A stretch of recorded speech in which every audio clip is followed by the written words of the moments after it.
வணக்கம். இன்னைக்கு உங்களுக்காக கதை சொல்ல வந்திருப்பது வியல் உங்கள் சகி. இன்னைக்கு நம்ம பார்க்க போற கதையின் பெயர் ஆடம்பரம். கதைக்குள்ள போலாமா? பள்ளியிலிருந்து பிள்ளைகளை அழைத்து கொண்டு வெளியே வந்த பிரேமா அவர்களை ஸ்கூட்டியில் அமர வைத்துக் கொண்டு வண்டியை ஸ்டார்ட் செய்தாள். அம்மா, எனக்கு இன்னைக்கு கேக் வேணுமா, வாங்கி தாங்கம்மா என்றான் அகிலன். ஆமாம்மா என்ற அபிநாயாவும் சினுங்க. ஏய் பசங்களா, வீட்டில் பேன் கேக் செஞ்சு வச்சுட்டு தான் வந்திருக்கேன், போய் அதை சாப்பிடலாம் வாங்க என்றாள். ஐயா, பேன் கேக்கா, சூப்பர்மா நீங்க. அம்மா, எனக்கு 4 வேணும் என்று அபி தாயை கட்டிக்கொள்ள, அம்மா எனக்கும் என்றான் அகிலன். 4 என்ன, நிறைய செஞ்சிருக்கேன், வாங்க சாப்பிடுவீங்க என்று சிரித்தாள் பிரேமா. அம்மா, இப்பதான் மிஸ் சொன்னதே ஞாபகம் வருது என்றவள் தோள்களை பிடித்தாள் அபி. என்ன சொன்னாங்க என்று தனது செல்ல மகளை திரும்பி பார்த்தாள் பிரேமா. வெளியில விற்கிற ஃபுட்டுலாம் அவ்வளவா வாங்கி சாப்பிடக்கூடாது, வீட்டுல செஞ்சாதான் சாப்பிடணும்னு சொன்னாங்க. அது ஏம்மா? ஏய், அதுதான் உடம்புக்கு நல்லது, நமக்கு எந்த ஃபுட் பாய்சனும் ஆகாது, ஆரோக்கியமா இருக்கும், அப்படிதானேம்மா என்றான் அகிலன். ஆ, வெரி குட், அண்ணா சொல்றதுதான் சரி. எப்பவுமே நம்ம வீட்டுல செஞ்சது தான் சாப்பிடணும், அதுதான் உடம்புக்கும் ஆரோக்கியம். டேஸ்ட் கொஞ்சம் கம்மியா இருந்தாலும் உடம்புக்கு ஒன்றும் ஆகாது. அம்மா, நீங்க செய்யறது எப்பவும் டேஸ்டா தானேமா இருக்கும் என்றனர் இருவரும். பிரேமா முகத்தில் புன்னகை அரும்பியது. இதற்குள் அவர்கள் மார்க்கெட் அருகில் வந்துவிட, சரி பசங்களா, மார்க்கெட்டுக்கு போய் காய்கறி வாங்கிட்டு போயிடலாமா என்றாள். சரிம்மா என்று பிள்ளைகள் இருவரும் கோரஸாக கூற, அவள் வண்டியை திருப்பும் சமயம் ஒரு கார் வேகமாக வந்து அவர்களை லேசாக இடித்துவிட்டு பட்டென நின்றது. இதனால் சற்று ஆடிப்போன பிரேமா டக்கென பிரேக்கை போட்டு வண்டியை நிறுத்தினாள். அவள் முகத்தில் கோபம் பொங்க அந்த காரின் உள்ளே ஆவேசமாக எட்டி பார்த்தாள். டிரைவர் சீட்டில் இருந்து ஒரு பெண் கதவை திறந்து கொண்டு கடகடவென வெளியே வர, அவளை பார்த்த பிரேமாவின் முகத்தில் ஆச்சரியம், கோபம் இருந்த இடம் தெரியாமல் மறைந்து அதற்கு பதில் புன்னகை அரும்பியது. அந்த பெண்ணும் பிரேமாவை ஆச்சரியமாக பார்த்து கொண்டு அவள் அருகில் வந்தாள். நீ பிரேமா தானே என்றாள் அந்த பெண் கையை நீட்டிக்கொண்டு. ஆமா, நீ சௌந்தர்யா தானே என்றாள் பிரேமா மலர்ந்த முகத்துடன். ஆமாண்டி, நானே தான். என்னடி இது, ஆளே அடையாளம் தெரியாமாயிட்ட? ஆமா, இது உன் பசங்களா என்று அபியின் கன்னத்தை லேசாக பிடித்து கிள்ளினாள். ஆமாண்டி. ஆமா, நீ என்ன இங்க? கல்யாணம் ஆகி நீ பெங்களூருக்கு போயிட்டேன்னு கேள்விப்பட்டேன். ஆமாண்டி, எங்க வீட்டுக்காரு அங்கதான் ஒரு பெரிய கம்பெனியில ஜெனரல் மேனேஜரா இருந்தாரு. இப்ப நாங்களே புதுசா ஒரு கம்பெனியை இங்க சென்னையில ஆரம்பிச்சிட்டோம், அதுதான் இங்க வந்துட்டோம். நாங்க வந்து 1 வருஷம் ஆகுது. ஆமா, உங்க வீட்டுக்காரு என்ன பண்றாரு? இங்கதான் கேகே நகர்ல ஒரு கம்பெனியில அக்கௌண்டண்டா ஒர்க் பண்றாருடி. ஆமா, நீ எங்கேயும் வேலைக்கு போகலையா? இல்லடி, ஹவுஸ் ஒய்ஃபா தான் இருக்கேன். என்னடி, டிகிரி படிச்சுட்டு இப்படி வீட்டில் இருக்கன்னு சொல்ற? சரி சரி, எங்க வீடு இங்க தான் டி நகர்ல இருக்கு. நான் உனக்கு அட்ரஸ் சென்ட் பண்றேன், நீ கண்டிப்பா சண்டே வந்துடு. அன்னைக்கு எங்க வீட்டுல பார்ட்டி இருக்கு. என்னடி விசேஷம்? எங்க வெட்டிங் ஆனிவர்சரி, அதுதான். ஓ அப்படியா, கண்டிப்பா வந்துடுறேன்.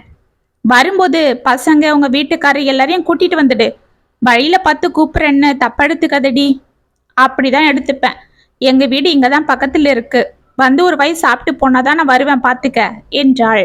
ஏய் என்னடி பிரேமா, இன்னும் அப்ப பார்த்த மாதிரியே தான் இருக்க. எனக்கும் உங்க வீட்டுக்கு வரணும்னு தான் ஆசை. ஆனா என்னோட ஃப்ரெண்ட்ஸுங்க எல்லாரும் இருக்காங்கடி, நாங்க எல்லாரும் ஷாப்பிங் போறோம். இன்னொரு நாள் கண்டிப்பா வரனே.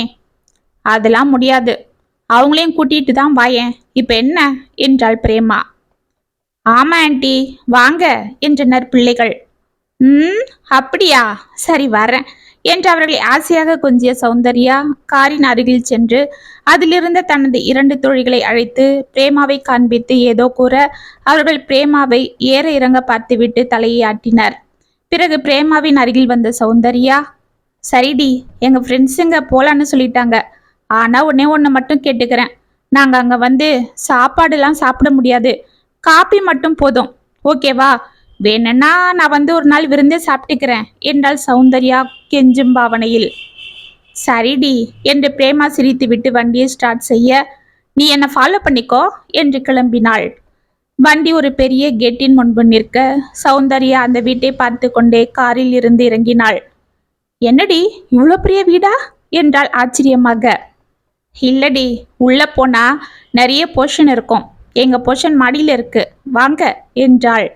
மூவரும் அவள் பின்னால் செல்ல அங்கு குழாயில் தண்ணீர் பிடிக்க நின்று கொண்டிருந்த பெண்கள் இவர்களை ஆச்சரியமாக பார்த்து கொண்டிருந்தனர். இதை கவனித்த சௌந்தர்யாவின் தோழிகளுக்கு முகம் சுருங்கியது.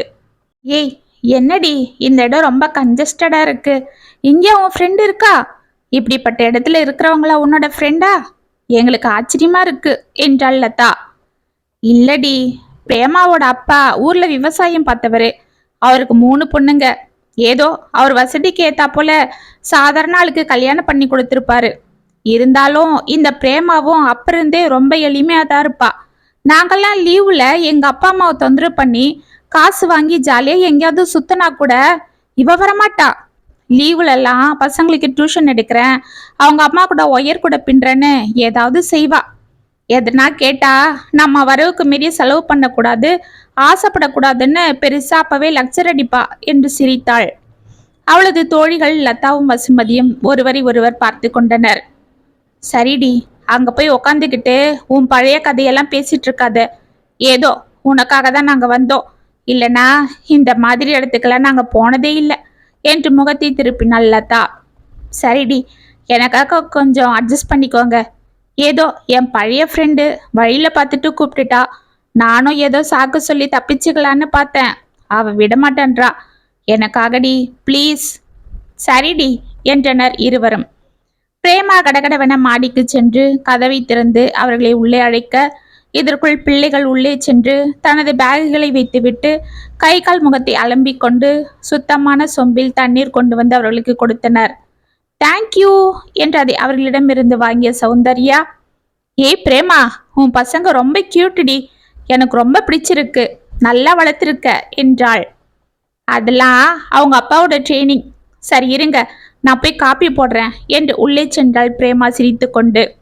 இதற்குள் சௌந்தர்யா வீட்டை சுற்றி பார்த்து கொண்டிருக்க அந்த சிறிய வீட்டின் அழகு அவளை வெகுவாக ஆச்சரியப்பட வைத்தது.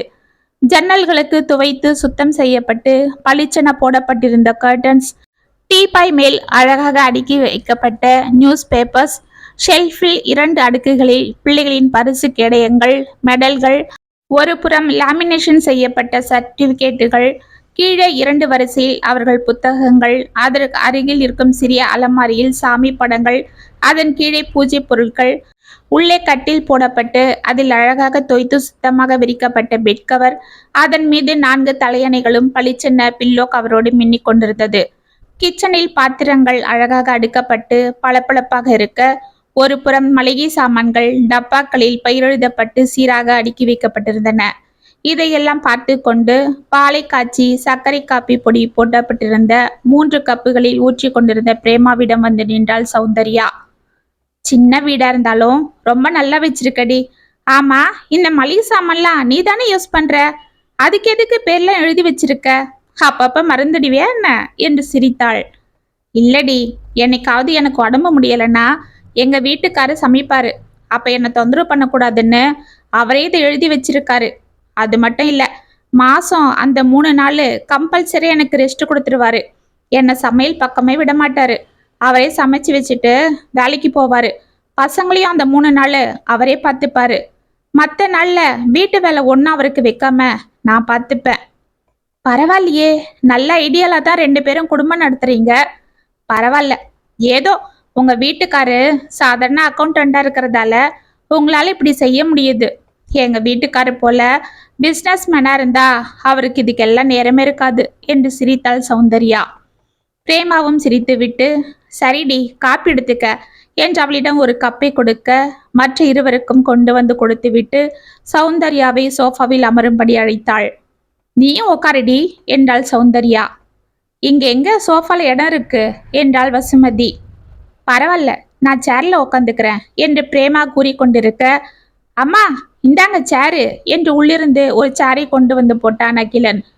தேங்க்ஸ் டி செல்லம் என்று அதில் அமர்ந்தாள் பிரேமா. அவனை அனைவரும் ஆச்சரியமாக பார்த்து கொண்டிருந்தனர். பிறகு பிரேமாவும் சௌந்தர்யாவும் சற்று நேரம் பழைய கதைகளை பேசிக்கொண்டு அரட்டை அடித்து கொண்டிருக்க, லதா சௌந்தர்யாவை ஜாடையில் அழைத்தாள். அதை புரிந்து கொண்ட சௌந்தர்யா, சரிடி நாங்க கிளம்புறோம், மறக்காம எல்லாரையும் கூட்டிட்டு சண்டே வந்துடு என்று எழுந்து கொண்டாள். இதற்குள் வாசலில் வண்டி வரும் சத்தம் கேட்க பிள்ளைகள் எட்டி பார்த்து விட்டு வந்து, அம்மா அப்பா வந்துட்டாரு என்றனர். பிரேமாவின் முகத்தில் சந்தோஷம் பொங்கியது. சௌந்தர்யா, கொஞ்சம் இருடி, எங்க வீட்டுக்காரரை பார்த்துட்டு போவ, அவரும் உன்னை பார்த்தா ரொம்ப சந்தோஷப்படுவாரு என்றாள்.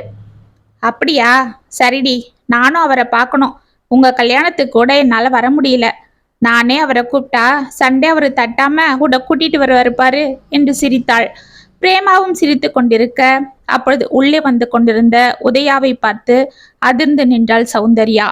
உதயாவும் புதிதாக தனது வீட்டுக்கு வந்திருக்கும் பெண்களை பார்த்து திகைத்து போக ஒன்றும் புரியாமல் பிரேமாவை பார்த்தான். என்னங்க அப்படி பாக்குறீங்க? இவ என்னோட ஃப்ரெண்டு சௌந்தர்யா. நான் சொல்லல, காலேஜ்ல என் கூட படிச்சவன்னு, எப்பவும் இப்படி வாழணும் அப்படி வாழணும்னு கனவு கன்றவன்னு. அவ இவதான். அவ நினைச்சது போல பெரிய இடத்துல தான் அவளுக்கு கல்யாணம் ஆச்சுங்க. அவங்க ஹஸ்பண்ட் பெங்களூர்ல ஒரு பெரிய கம்பெனில ஜெனரல் மேனேஜரா வேலை பார்த்துட்டு இருந்தாராம். ஒரு வருஷம் முன்னதான் சொந்தமா தொழில் ஆரம்பிக்க இங்க வந்திருக்காங்க. இப்ப பெரிய பிசினஸ் மேனோட மனைவி இவ. இங்க வந்து ஒரு வருஷம் ஆகுது. ஆனா இன்னைக்குதான் என் கண்ணுல பட்டா என்று சிரித்தாள். அவள் கூறிய வார்த்தைகள் அரைகுறையாகவே உதயாவின் காதில் விழுந்து கொண்டிருந்தது. அதற்கு காரணம் அவன் நினைவுகள் 10 வருடத்திற்கு பின்னால் சென்றிருந்தது. பொண்ண மாப்பிள்ளைக்கு ரொம்ப பிடிச்சிருக்குன்னு நினைக்கிறேன். அவர் முகத்தை பார்த்தாலே தெரியுது. பையனையும் பொண்ணு வீட்டுல பிடிச்சிருக்கு. அப்புறம் என்ன, தட்டை மாத்திட்டா ஒரு நல்ல நாளா பார்த்து முகூர்த்தத்துக்கு நாள் குறிச்சிடலாம் என்றார் தரகர். அனைவர் முகத்திலும் சந்தோஷம் தெரிய மணப்பெண் சௌந்தர்யாவின் முகத்தில் மட்டும் ஏதோ சஞ்சலம் இருந்ததை உணர்ந்தார் மணமகன் உதயாவின் தந்தை ராமன். நம்ம எல்லாருக்கும் சந்தோஷம்தான், ஆனா பொண்ணு முகத்தை பார்த்தா ஏதோ யோசனையோட இருக்கிறா போல தெரியுது என்றார். சௌந்தர்யாவின் தந்தை கணேசன் அவளை பார்க்க அவள் கஞ்சடையில் ஏதோ அவரிடம் கூறினாள். இதை கவனித்த ராமன், என்னவா, ஒருவேளை பையன்கிட்ட தனியா ஏதாவது பேசினோம்னா பேசட்டும், எனக்கு ஒன்றும் அப்ஜெக்ஷன் இல்லை என்றார் சிரித்து கொண்டு. அதெல்லாம் ஒன்றும் இல்லை, அவ எப்பவும் அப்படிதான், நாம தட்ட மாத்திக்கலாம் என்றார் கணேசன். என்ன நீங்க அப்படி பேசிக்கிட்டு? கல்யாணம் என்றது 1000 களத்து பயிர்னு சொல்லுவாங்க. ஏதோ நம்ம விருப்பத்துக்காகவும் ஊருக்காகவும் பண்றதில்ல கல்யாணம். நாளைக்கு 50-60 வருஷம் ஒண்ணு மண்ணமா சேர்ந்து வாழ போறவங்க அவங்க தான். அவங்க மனசு நிறைவோட சந்தோஷமா இருந்தாதான் அந்த வாழ்க்கை நல்லபடியா அமையும். நம்ம பேச்சை கேட்டு கல்யாணம் பண்ணிக்கிற பிள்ளைங்கன்றதுக்காக நம்ம இஷ்டத்துக்கே எல்லாம் பண்ணிடக்கூடாது. எங்க வீட்டுக்கு வர மருமக மனசு நிறைவோட வந்தாதான் அவ்வளோ நல்லா இருக்க முடியும். நாங்க எல்லாரும் நல்லா இருக்க முடியும்.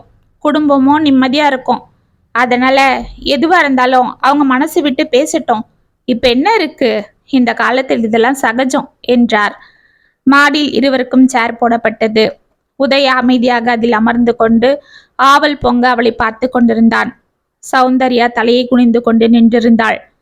இப்படி உட்காருங்க என்றான் மெதுவாக. சௌந்தர்யா சேரில் அமர்ந்ததும் அவனை ஒரு தரம் ஏறெடுத்து பார்த்தாள். உதயாவின் முகத்தில் புன்னகை அரும்பியது. என்கிட்ட ஏதாவது பேசணும்னு நினைக்கிறீங்களா? எதுவா இருந்தாலும் சொல்லுங்க என்றான். சௌந்தர்யா தலையை ஆட்டினாள். உதயா அவளை உற்று பார்த்து கொண்டிருந்தான். என்ன உங்களுக்கு பிடிச்சிருக்கா என்றாள் மெதுவாக. உதயாவின் விழிகள் ஆச்சரியத்தால் விரிந்தது. என்ன உங்களுக்கு பிடிச்சிருக்கா என்றான் அவளாக. அதெல்லாம் அப்புறம் பார்த்துக்கலாம், முதல்ல நீங்க சொல்லுங்க என்றாள் தலையை குனிந்து கொண்டே. பிடிச்சிருக்கு. அப்ப எனக்கு ஒரு ஹெல்ப் பண்ண முடியுமா? ஹெல்ப்பா? என்ன என்று சந்தேகமாக அவளை பார்த்தான். என்ன உங்களுக்கு பிடிக்கலன்னு நீங்க கீழே போய் எல்லார்கிட்டையும் சொல்லிடணும் என்றாள் கைகளை கூப்பிக்கொண்டு. உதயாவின் முகத்தில் ஒரே குழப்பம். அவன் சேரின் நுனிக்கு வந்து அமர்ந்தான். என்ன சொல்றீங்க? உங்களை பிடிக்கலன்னு சொல்லணுமா? ஏன்? தயவு செஞ்சு நான் சொல்றது போல சொல்லுங்க. ஏன் உங்களுக்கு என்ன பிடிக்கலையா? நான் உங்க அழகுக்கு செட் ஆக மாட்டேன்னு நினைக்கிறீங்களா? அப்படி இல்லை, என்னோட பிரச்சனையே வேற. அழகுலாம் எனக்கு ஒரு முக்கியமான விஷயமே இல்லை. அதுவும் நீங்க அழகு இல்லைன்னு சொன்னா யாரும் நம்பவும் மாட்டாங்க. அப்ப என்ன? நானும் எம்காம் படிச்சிருக்கேன். ஒரு நல்ல கம்பெனியில ஜூனியர் அக்கௌண்டண்டா வேலை பார்க்குறேன். ஒரு குடும்பத்தை கௌரவமா நடத்துறவளுக்கு சம்பாதிக்கிறேன். இதுதான் பிரச்சனை. இப்படி கௌரவமா நடத்துறது, இழுத்து பிடிச்சி குடும்பம் நடத்துறது, இதெல்லாம் எனக்கு செட் ஆகாது என்றாள் பரபரப்பாக. அவளை ஆச்சரியமாக பார்த்தான் உதயா. ஆமா மிஸ்டர் உதயா, மாசமான வர சம்பள தேதிக்காக அந்த மாசம் முழுக்க காத்துக்கிட்டு இருக்கிற சராசரி வாழ்க்கை எனக்கு பிடிக்காது. சம்பளம் வாங்கினா சினிமாக்கு போறது, இல்லனா வாரமான ஒரே வண்டியில இடிச்சு பிடிச்சு உக்காந்து புள்ள குட்டியோட பார்க்கு பீச்சுன்னு போயிட்டு மிளகா பஜ்ஜியும் சுண்டலும் வாங்கி சாப்பிடுறது. வருஷம் 2 புடவை, பண்டிகை போனஸ் வந்தா குடும்பத்தோட கோவிலுக்கு டூரு, இன்ஸ்டால்மெண்ட்ல வாங்கின டிவி ஃப்ரிட்ஜு, இப்படி ஆசைய மனசுல போட்டு அடக்கிக்கிட்டு கஷ்டப்பட்டு ஓட்டுற நடுத்தர வாழ்க்கை பிறந்த வீட்டோட போகட்டும். இனிமே நான் போற இடத்துலயாவது என் மனசுக்கு பிடிச்சது போல, என் சின்ன வயசுல இருந்து நான் கனவு கண்டது போல ஆடம்பரமா இருக்கணும்னு நினைக்கிறேன். அப்படி என்ன உங்க கனவு? என் வீட்டுக்காரு பெரிய பிசினஸ் மேனா இருக்கணும்.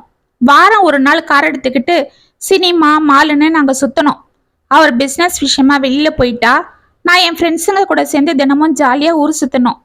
பெரிய பங்களா, வீட்டுல எல்லாத்துக்கும் வேலைக்காரங்க, நான் என்ன செலவு பண்ணாலும் கணக்கு கேட்காத புருஷன், வருஷம் ஒரு வாட்டி பசங்க வீட்டுக்காரோட லண்டன் சிங்கப்பூர்னு வெளிநாட்டு டூர்.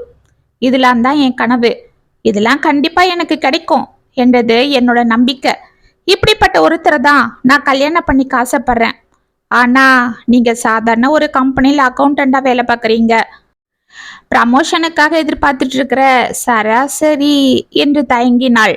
உதயா முகத்தில் புன்னகை அரும்பியது. நீங்க என்ன தப்படுத்துக்க கூடாது. நீங்க இப்ப என்ன பிடிக்கலன்னு சொல்லனாலும் நானே கல்யாணத்தை நிறுத்திடுவேன். என்ன, ஒரு வாரத்துக்கு எங்க வீட்டுல பிரச்சனை ஓடும், அப்புறம் மறந்துட்டு வேற இடம் பார்க்க ஆரம்பிச்சிடுவாங்க என்றாள். ரொம்ப தேங்க்ஸ் என்று எழுந்து கொண்டான் உதயா. எதுக்கு என்று சந்தேகமாக அவனை பார்த்து கொண்டு எழுந்தாள் சௌந்தர்யா. நான் கூட உங்க குடும்ப சூழ்நிலையை பார்த்து நம்ம குடும்பத்துக்கு ஏத்த இடம்தான்னு ரொம்ப சந்தோஷப்பட்டேன். ஆனா உங்க மனசுல நீங்க ரொம்ப பெரிய கோட்டையை கட்ட ஆசைப்படுறீங்க. அந்த கோட்டையை என்னால உருவாக்கி தர முடியாது. நான் எதிர்ச்சியா வாழ பழகினவன். விரலுக்கேத்த வீக்கம்தான் நல்லதுன்னு நினைக்கிற ஆளு. அளவுக்கு அதிகமா அது வீங்க ஆரம்பிச்சா அப்புறம் அந்த விரலை வெட்டி எடுக்க வேண்டி வருமோன்னு பயப்படுறவன். ஒரு நடுத்தர குடும்ப தலைவனா நான் என் வாழ்க்கையை சீரா கொண்டு போக தயாரா இருக்கேன். எனக்கு ஏத்த பொண்ணதான் நான் என் துணையா தேர்ந்தெடுக்க ஆசைப்பட்டேன்.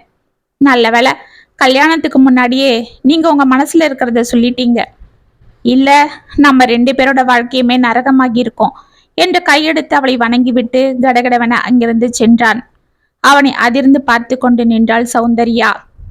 என்னங்க என்னங்க அப்படியே நின்னுட்டீங்க என்று அவன் தோள்களை பிடித்து உலுக்கினாள் பிரேமா. டக்கென உதயா சுய நினைவுக்கு வர சௌந்தர்யாவை பார்த்து லேசாக புன்னகை செய்து தலையாட்டினான். சௌந்தர்யா அவனை பார்த்து கொண்டு அமைதியாக புன்னகை செய்து கொண்டிருந்தாள்.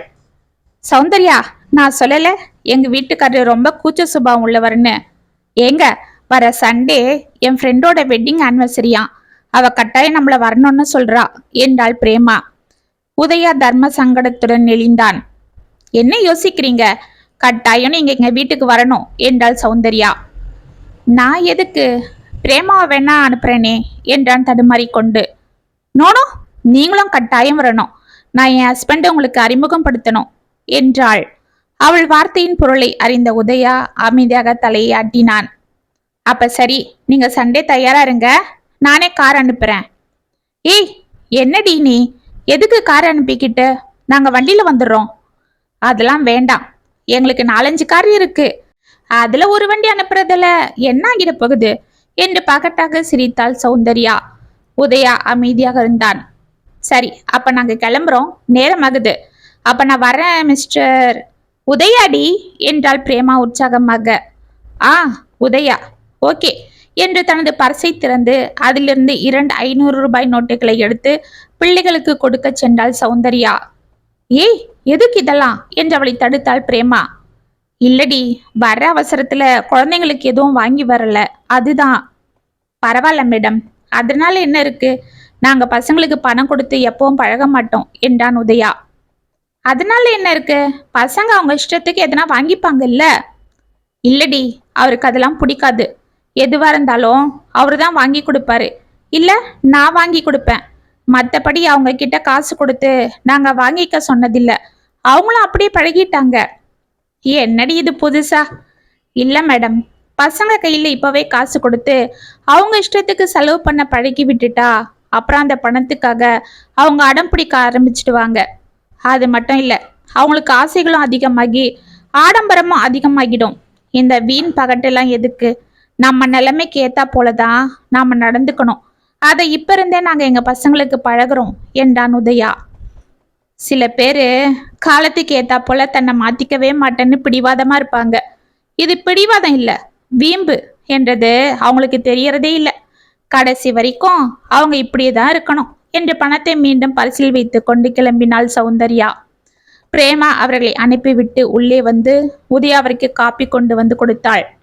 என்னங்க, நம்ம சண்டே அவங்க வீட்டுக்கு போயிட்டு வந்துடுவோங்க என்று கூறிக்கொண்டு அவன் அருகில் வந்து அமர்ந்தாள். பிரேமா, எனக்கு என்னவோ பிடிக்கல, வேணும்னா நீ மட்டும் போயிட்டு வாமா, இல்லைனா நீ கோவிலுக்கு போகணும்னு சொன்னியே, அங்க வேணா நம்ம குடும்பத்தோட போயிட்டு வந்துடுவோம் என்றான். ஏங்க அப்படி சொல்றீங்க? அவ இவ்வளவு தூரம் வீட்டுக்கு வந்து கூப்பிட்டுருக்கா. அது சரிதாம்மா, ஆனா அவங்கள பார்த்தாலே தெரியுது அவங்க ஆடம்பரத்துக்கும் நமக்கும் செட் ஆகாதுன்னு. ஏங்க, நாம என்ன அவங்க வீட்டுல சம்பந்தம் பேசவா போறோம்? ஃப்ரெண்டு கூப்பிடுறா ஃபங்க்ஷனுக்கு, போய் வாழ்த்துட்டு வந்துட போறோம், அவ்வளவுதான். அதுக்கு இல்ல பிரேமா, இது அந்த அளவோட நின்னா பரவாயில்ல. அவங்க அடிக்கடி இங்க வந்து அமைதியா போயிட்டு இருக்கிற நம்ம வாழ்க்கையில ஏதாவது. என்னங்க, என்ன அப்படி பேசுறீங்க? அவளை பார்த்து நான் ஆடம்பரத்துக்கு ஆசைப்படுவேன்னு நீங்க நினைக்கிறீங்களா என்றாள் பிரேமா படபடப்பாக. அவள் கண்களின் ஓரம் கண்ணீர் தேங்கி நின்றது. ஏய் பிரேமா, என்னடா இது? எனக்கு உன்னை பத்தி தெரியாதா? நீ எனக்கு கிடைச்ச பொக்கிஷம். நம்ம 2 பேரோட வாழ்க்கை மட்டும் இல்ல, நம்ம 2 பேரோட எண்ணங்களும் மனசும் ஒன்றுபட்டதுதான். எல்லாரும் ஜாதகத்துல பொருத்தம் பார்த்துதான் கல்யாணத்தை நடத்துவாங்க. அதெல்லாம் சரிப்பட்டு வருமான்றது எனக்கு தெரியாது.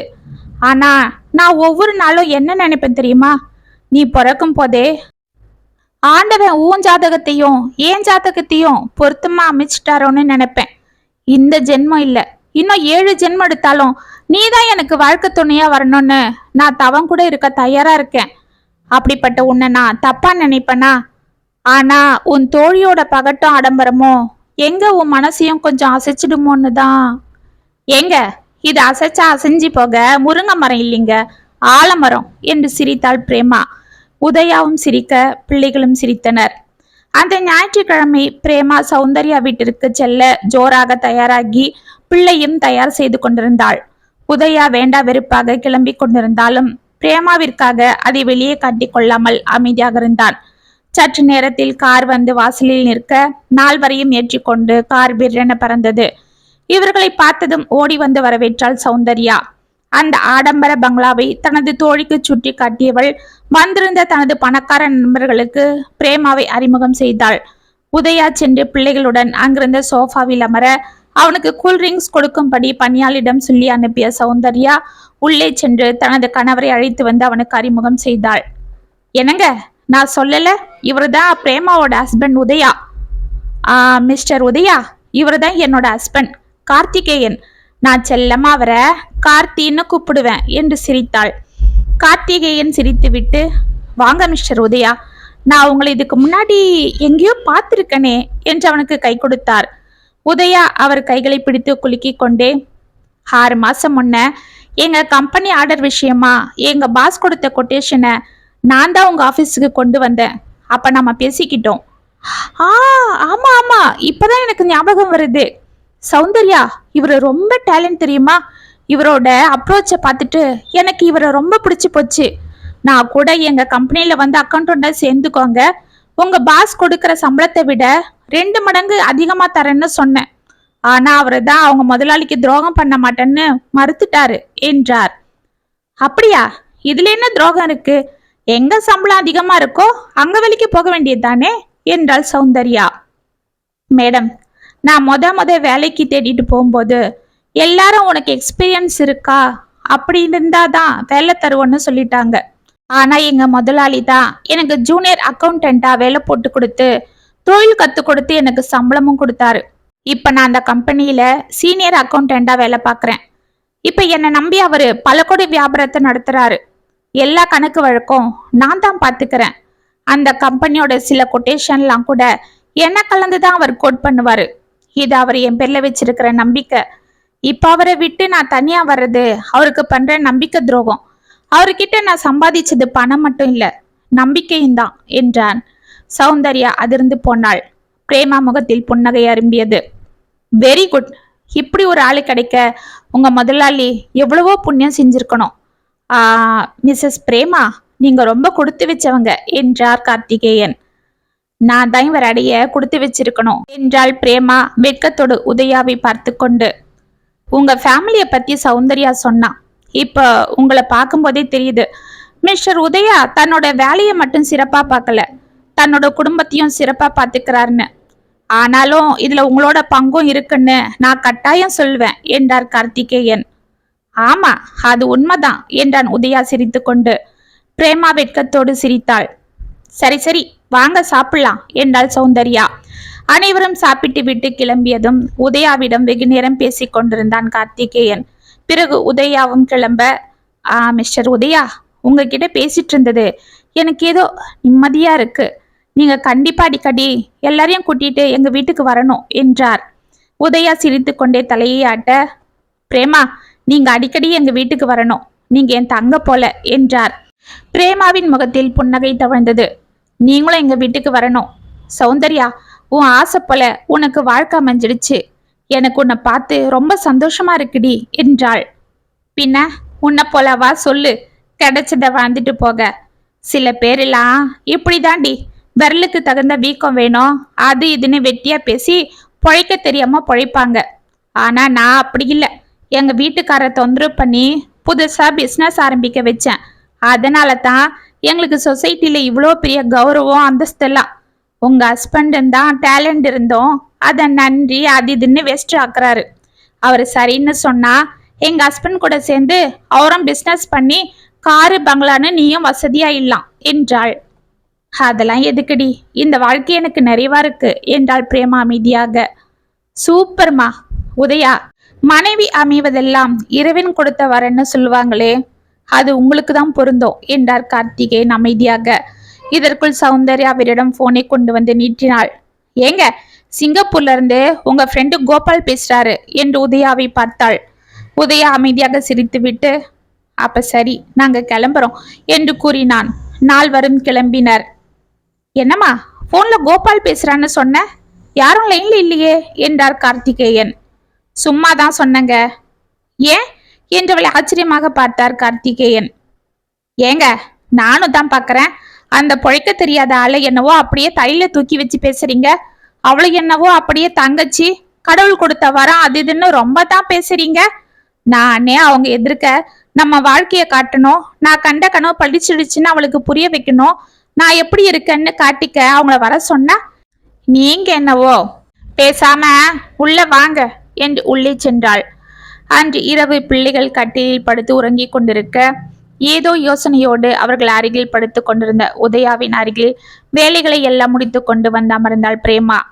என்னங்க, தூங்கலியா? ஏதோ யோசனையில இருக்கீங்க என்றாள். ஒன்னும் இல்லை பிரேமா, அந்த கார்த்திகேயன் சார் பத்தி யோசிச்சுட்டு இருந்தேன் என்றான் அமைதியாக எழுந்து அமர்ந்து. ஆமாங்க, நானும் வந்ததுல இருந்து அவரை பத்தி தான் யோசிச்சுட்டு இருக்கேன். என்ன யோசிச்ச?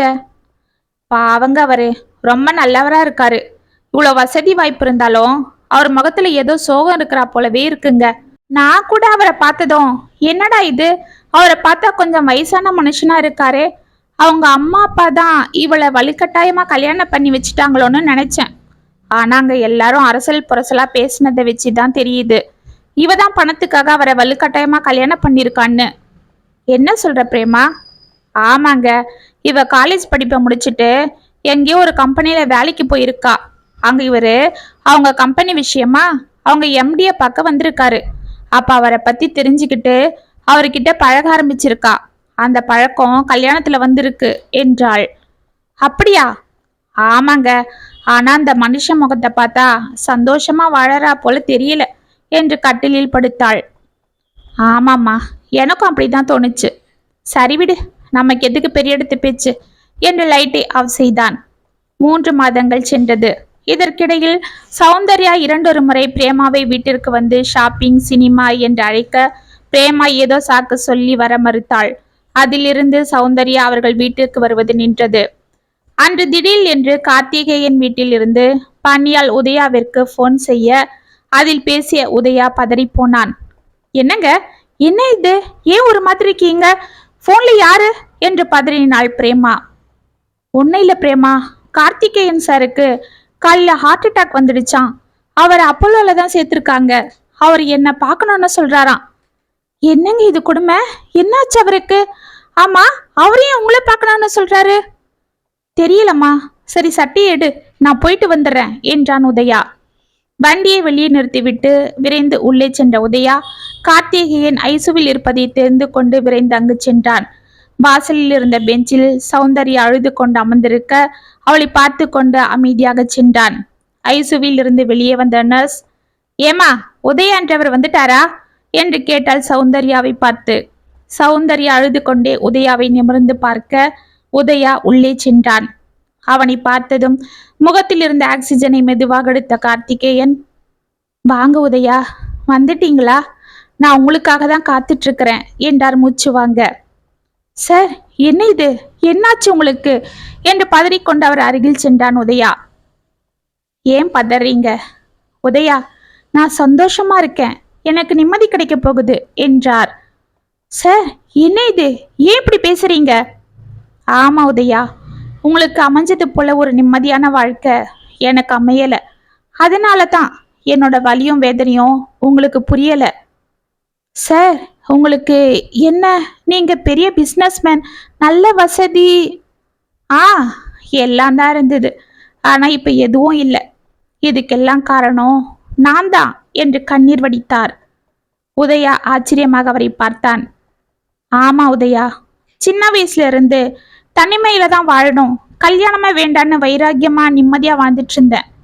ஆனா இந்த 55 வயசுல தடுமாறிட்டேன். வயசுல சின்ன பொண்ணா இருந்த சௌந்தர்யாவை பார்த்து அவ அழகுல ஆசைப்பட்டு அவளை கல்யாணம் பண்ணிக்கிட்டேன். ஆனா அவளுக்கு என் மேல இன்ட்ரெஸ்ட் இல்லை, என் பணத்து மேலதான் இன்ட்ரெஸ்ட். அவ கழுத்துல என்னைக்கு 3 முடிச்சு போட்டனோ அன்னைக்கே என் கழுத்துக்கு சுருக்கு கயிறு வந்துடுச்சு. அவளை கல்யாணம் பண்ண நாள்ல இருந்து ஒழுங்கா ஒரு கம்பெனில வேலைக்கு போயிட்டு இருந்த என்ன அந்த வேலையை விட சொல்லி தொந்தரவு பண்ணி சொந்தமா தொழில் ஆரம்பிக்க சொல்லி நச்சரிச்சா. அவ தொல்லை தாங்காம நான் இங்க தொழில் ஆரம்பிச்சேன். ஆனா அதுல வந்த லாபத்தை விட என் மனைவி செஞ்ச ஆடம்பர செலவை தான் அதிகமா இருந்தது. என்னால அவ ஆசையை கட்டுப்படுத்த முடியல. கடைசியில கடனாளி ஆகிட்டேன். இப்ப கம்பெனியை சரியா நடத்த முடியாம எல்லாத்தையும் வித்துட்டேன். இப்ப அவ என்கிட்ட தினமும் சண்டை போட ஆரம்பிச்சிட்டா. என்ன கேட்க கூடாத கேள்வி எல்லாம் கேட்கிறா. இந்த வயசுல நான் பட்ட சபலத்துக்காக இப்ப அனுபவிச்சுட்டு இருக்கேன். அவ ஆடம்பரம் பணத்தாசை என்னை இப்ப இங்க கொண்டு வந்து படுக்க வச்சிடுச்சு. நான் போனதுக்கு அப்புறம் அவ என்ன பண்ண போறான்னு தெரியல. ஆனா அவ இப்பவும் தன்னோட தவற திருத்திக்கிறா போல தெரியல. நான் அவகிட்ட தோத்து போயிட்டேன். இதெல்லாம் நான் யார்கிட்டயும் சொன்னதில்லை. 1000 இருந்தாலும் என் மனைவியை பத்தி நான் யார்கிட்ட என்ன சொல்றது? அது அசிங்கம். அதனால என் மனசுக்குள்ளேயே வச்சு எத்தனையோ நாள் புழுங்கிக்கிட்டு இருந்தேன். அது எனக்கு நோயா மாறிடுச்சு. ஆனா உங்களை பார்த்ததுக்கு அப்புறம்தான் உங்ககிட்ட இதெல்லாம் மனசு திறந்து பேசணும்னு எனக்கு தோணிக்கிட்டே இருந்தது. உங்ககிட்ட என் மனசுல இருக்கிறத கொட்டுனா ஒரு ஆறுதலா இருக்கும்னு நான் நினைச்சேன். ஆனா அதுக்குள்ள நேரம் கடந்து போயிடுச்சு. இப்ப ஏதோ சாகும் போதாவது எனக்கு கொஞ்சம் நிம்மதி கிடைச்சது போல இருக்கு. இப்ப நான் நிம்மதியா என்று அவர் கூறுவதற்குள் அவர் தலை சாய்ந்தது. உதயா அதிர்ந்து எழுந்து கொண்டான். சற்று நேரத்தில் சௌந்தர்யா அழுது கொண்டே உள்ளே வர, கார்த்தி கார்த்தி என்றவர் கால்களை பிடித்து கொண்டு கதறினாள். உதயா அமைதியாக அவளை பார்த்தான். அவனை நிமிர்ந்து பார்த்து, சௌந்தர்யா, விரலுக்கேத்த வீக்கம் தான் இருக்கணும். அதுவே வீக்கம் அதிகமானா அந்த விரலையே நம்ம இழக்க வேண்டி வரும்னு நான் அன்னைக்கே சொன்னேன். அதனோட அர்த்தம் இப்ப உங்களுக்கு புரிஞ்சிடுச்சா என்பது போல் அவன் பார்வை இருக்க, இதை உணர்ந்த சௌந்தர்யா அதிர்ந்து நின்றாள். இத்துடன் ஆடம்பரம் கதை முற்றும். உங்களுக்கான எழுதின இந்த கதை உங்களுக்கு பிடிச்சிருந்தா கமெண்ட்ஸ்ல சொல்லுங்க, லைக் பண்ணுங்க, ஷேர் பண்ணுங்க, மறக்காம சப்ஸ்கிரைப் பண்ணிக்கோங்க. மீண்டும் நாளைக்கு வேற ஒரு சுவாரஸ்யமான கதையோட உங்களை சந்திக்கிறேன். அது வரைக்கும் நிப்பிலே இருங்க. இப்படிக்கு வியல் உங்கள் சகி.